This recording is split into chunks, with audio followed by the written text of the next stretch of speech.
Well, hello everybody. Welcome back to another edition of Telescope Man. Well, I've done several of these in the past. Let me give you the date of this video. It's March of 2018. I wanted to run through my listing of free software packages that are used in amateur radio.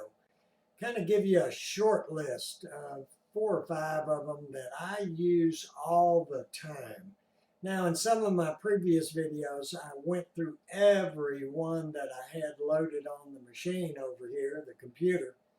I'm not going to do that today. I'm just going to show some of the newer amateur radio operators, some of the packages that free packages, software packages that I think they should download and learn how to use because they're very useful in the hobby. Everything I'm going to show you is free, so please maybe take the time to send a little message to the developer and say thank you for giving us these free, very useful software packages. So with that said, I'm going to take you through a short list of amateur radio software that Telescope Man thinks you must have and must learn how to use. So hang on, we're going to do a little screen capture.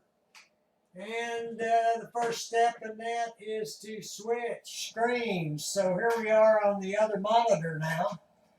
And let me bring up my folder. You can see I've got a folder up here called Ham Radio. And what I've done, let me open that up, is I've put shortcuts to all my amateur radio software inside this folder so that I can get to them very fast. I don't have to look around on the machine or anything. I just open this up and they're all staring at me, staring straight at me. So that's how I keep track of what packages I've got on this machine. Every time I download one, I put a shortcut to it into this folder. All right, the first package I want to show you while I'm moving the microphone over to the other side here where you get a little bit better audio from me, I hope. I've moved the camera to kind of in front of me right now. Anyway, the first package is called Ham Clock. Ham Clock. And that's just what it is. It's a ham clock that has your current time, 1401. It's in 24-hour format. But what's neat about it is it also has UTC time, universal time, over on the right-hand side. And this is the time, the universal time, that amateur radio operators will record in their contact logs whenever they make a contact. So this is highly useful to have running on the desktop somewhere so you can grab that actual UTC time, and it's going to be fairly accurate too. It's going to match whatever you've got loaded on your computer for the computer time. So I'm going to assume your computer time is correct. And this will be correct. The next package I want to show you is really something if you're interested in shortwave radio listening. Shortwave radio listening. This software package is called ELB View 30. ELB View 30. And what it does, it reached out there, it got about 1,100 shortwave stations. It tells you the times that they are on from 1,200 to 2,250 and the days they're active. If you see all 7 days, like right here, they're on Monday, Tuesday, Wednesday, Thursday, Friday, Saturday, Sunday, between these times here. So right now we're on the Voice of America. You can see that's highlighted. And if you look at the map, you can see it's a beam antenna pointed east. pointed east toward Europe and Africa. So the map kind of indicates what kind of antenna they're using. Let's pick another one. Let's see this one right here. You can see it on the map up here as a circle. That means they've got an omnidirectional antenna. The reason I'm showing you this, if you're using this software and the antenna looks like this, okay, it's pointed up here, all right, and you're right here somewhere, well, you probably won't ever hear it until propagation is good enough for it to go completely around the world.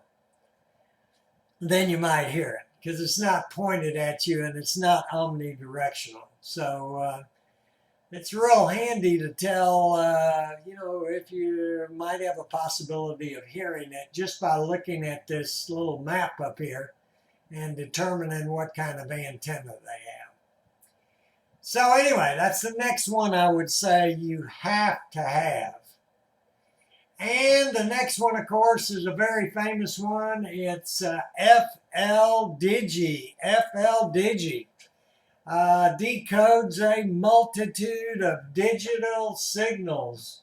And if you go up right here where it says operator mode, you can see all the various digital modes that it decodes, including Morse code. That's what CW is, Morse code. It'll decode that. If the sender is a good Morse code sender, if he's sort of not very good, then it won't decode it. But for all these other modes, it's computer to computer, and it does a great job of decoding the signals. And I'll draw your attention to PSK31. Let me see right here, PSK31. All right, very popular mode.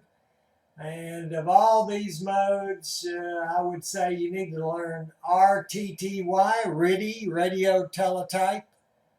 And you need to learn PSK31. Those are the two most important, in my opinion, on this whole list. But some of these other, like Throb and Contesta, and some of the other ones are off and on. There'll be some signals around, but they're not on there almost every day. Almost every day you're going to find radio teletype, RTTY, and you're going to find PSK31 almost every day, and of course CW, almost every day of the week. So you need to have FLDigi. FLDigi, that's what this software package is. FLDigi.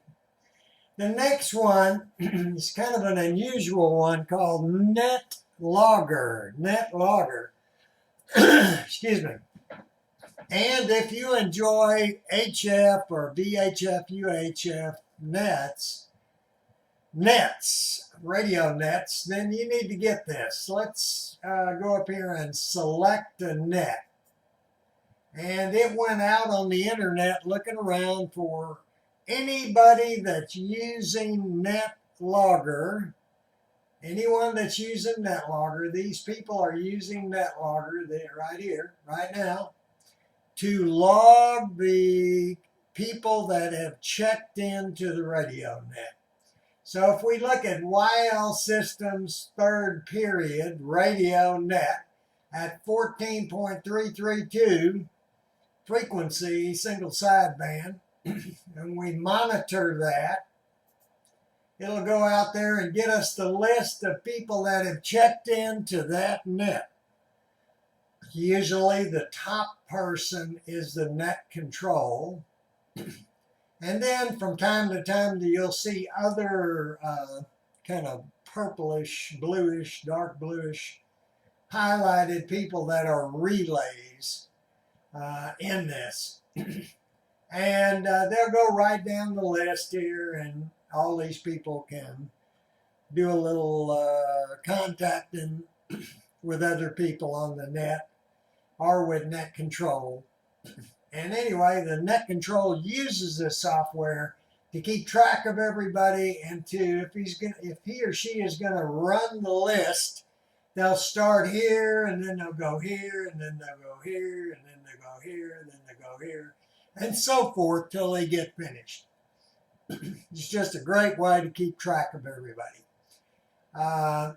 There is what we call almost instant messaging, AIM. See this AIM window? Let's open that up. I'll drag it across. It's on the other screen.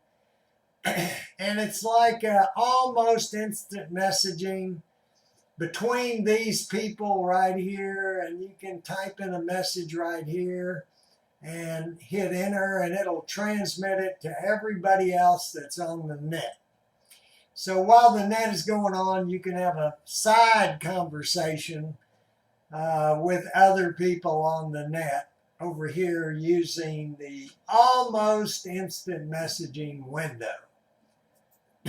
Again, this is called Netlogger. And as I said, I'll post links to this onto the comment section once I'm finished.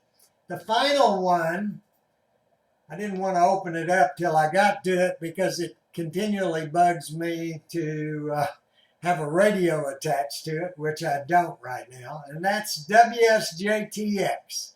WSJTX, this is that famous software by Joe Taylor that does JT65, JT9, and FT8. And if we look right up here in the mode, you can see the modes that it actually does. And you can see I'm over there on JT65 right now. Anyway, this is a package that if you want to work FT8, this is the only one that works FT8 right now, which is extremely popular right now. So if you want to work that mode, which is great for long distance communications, then you're going to have to download WSJTX and learn how to use this software right here. So let me get you back over on my smiling face some kind of way. Oh, I had the camera moved because I was using it. We'll just kind of turn it.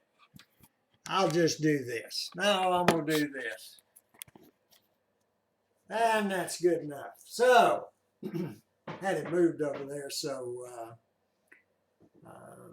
that the mic would pick up a little bit better. Anyway, until next time, I wish you clear skies in 73. And remember to keep looking up to see the greatest show on earth right over your head every single night. Still up there. Anyway, hope this helps some of y'all. These are the few packages that I basically use over and over and over again, usually at least once or twice every week. And they're the ones that you actually need to have on your machine if you want to work some of these modes that you see Telescope Man working. With that said, register on YouTube. Go ahead and do it. Everybody else is registered. Then after you register, subscribe to these videos. I appreciate y'all subscribing, and come on back because there's going to be some more. I'm not finished. See y'all later. Be good.